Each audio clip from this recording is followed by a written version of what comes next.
Hello bachcho, let's read the question. And the question says that differentiate between myopia and hypermetropia. What type of spectacles should be worn by a person having a defect of the myopia as well as hypermetropia? How does it help? Okay, discuss करते हैं। तो सबसे पहले इसका की concept क्या हो जाएगा? की कॉन्सेप्ट क्वेश्चन का की कॉन्सेप्ट हो जाएगा vision defect. Vision defect. Okay, discuss करते हैं। तो इसमें विजन डिफेक्ट में भी दो तरह के विजन डिफेक्ट होता है। एक को बोलते हैं मायोपिया, मायोपिया, और दूसरा होता है हाइपरमेट्रोपिया, हाइपरमेट्रोपिया। ठीक है, एक एक पॉइंट को समझते हैं। तो सबसे पहले जो मायोपिया होता है, इसमें पास की वस्तु अच्छे से दिखता है, ठीक है, लेकिन दूर की वस्तु को अच्छे से नहीं देख सकते हैं, ठीक है। Can not see distant object, distant object, ठीक है। और इसी का अपोजिट अगर बात करते हैं तो हाइपरमेट्रोपिया में क्या होता है कि इसमें दूर की वस्तु को अच्छे से देख सकते हैं, लेकिन पास की वस्तु को अच्छे से नहीं देख सकते। कैन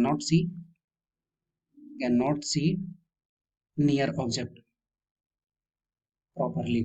ओके, सेकेंड वन, इसको कैसे ठीक करते हैं? इसमें क्या है कि अगर इसमें ये प्रॉब्लम इसलिए होता है क्योंकि जो रेटिना है, रेटिना से पहले ही जो लेंस रहता है वो उसको फोकस कर देता है, ठीक है। और इसको ठीक करने के लिए क्या करते हैं, यहाँ पे लगाते हैं एक डाइवर्जिंग नेचर का।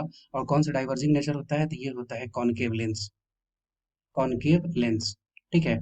और इसी के अपोजिट क्या होता है कि इसमें जो लेंस रहता है वो कहाँ पे फोकस कर देता है? रेटिना के बाहर, ठीक है। रेटिना के बाहर अगर फोकस कर देगा तो इसको ठीक करने के लिए कन्वर्जिंग नेचर का। और कन्वर्जिंग नेचर कौन सा होता है? वो होता है कॉन्वेक्स लेंस, कॉन्वेक्स लेंस, ठीक है। ये किस वजह से होता है? ये जो गोलक होता है, गोलक की जो साइज होता है वो छोटा हो जाने की वजह से होता है। और जो मायोपिया होता है वो क्या रहता है? वो गोलक जो रहता है उसका साइज बड़ा हो जाने की वजह से रेटिना और इसके बीच में डिफरेंस हो जाता है। जैसे मान लो कि ये एक लेंस हो गया, ठीक है, ये लेंस हो गया, और यहाँ पे रेटिना हो गया, ठीक है। अब अगर मान लेते हैं कि साइज अगर बड़ा हो गया, तो साइज बड़ा होने की वजह से क्या है, ये रेटिना और इसके बीच का जो डिस्टेंस है वो इंक्रीज कर जाएगा।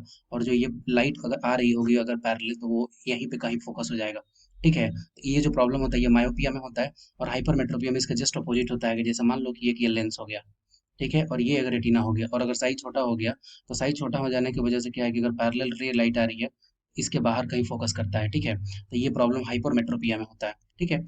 ये हो गया डिफरेंस।